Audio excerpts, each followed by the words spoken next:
When I speak with especially college students, it seems, one of the things they ask me about is their doubts. And it's not surprising, especially in a college environment, to be surrounded by not only many different religions and cultures and backgrounds, but also by people who are actively opposed to the faith or have actively involved in ideas that are contrary to what we believe. And this, of course, as a young person who's growing, is a challenge because perhaps they learned the basics in catechism and they made it all the way through confirmation and learned everything that we required of them. But when confronted with challenges, perhaps they're not as well equipped as they can be. Which is why when I speak with college students in this type of case, I just tell them, well, you have the responsibility of learning more about your faith, and especially of learning how to defend it.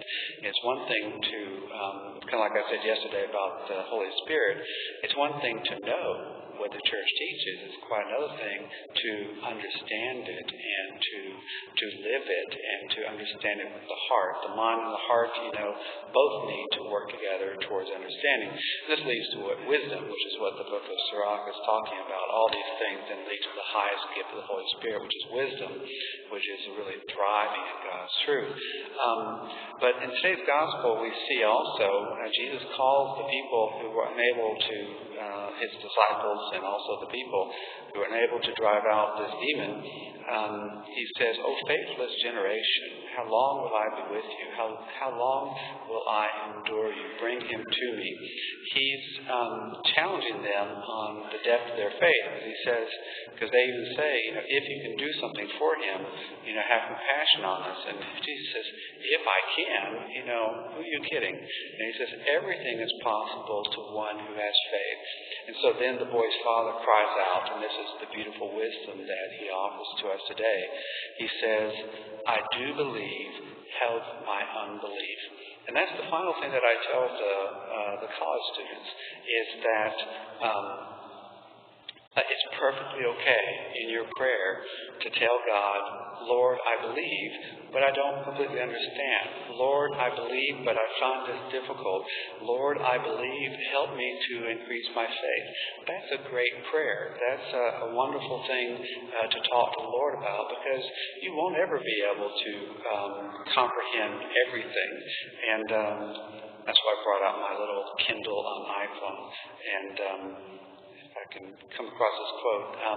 This is from Dostoevsky's The Idiot, and there's a young man, 18 years old, who's dying of consumption in the mid-19th century, and he fancies he's about to commit a very public suicide to make a difference in the world, that in his existence that seemed kind of not inconsequential. But as he's contemplating death, he's thinking about the future life, and he can't persuade himself that there is no future life and that there is no providence, but he can't understand it all. And he says, but it is so difficult and even impossible to understand that surely I'm not to be blamed because I could not fathom the incomprehensible. And even though the whole story goes on from there as his soliloquy, he makes a beautiful point that we are not to be held accountable for not being able to comprehend that which is unfathomable. And what is unfathomable? The riches of God. The Psalm speaks about that today. He has made the world firm, not to be moved. Your throne stands firm from of old, for everlasting you are. These mysteries are not meant to be owned and to possessed and to be completely understood like we might understand various aspects of science, but instead they are to be savored, they are to be lived, they are to be loved. And the beautiful thing, what Hippolyte in Dostoevsky's The Idiot doesn't understand yet, is that that's what the future life is. It is, even in the future life, in a certain sense, you will be saying, Lord, I don't completely understand, except the difference in the future life is he'll say, here I am, come explore. And that's the beauty of it, that's what we'll be spending that future life doing, is exploring the infinite goodness and riches of God's beauty.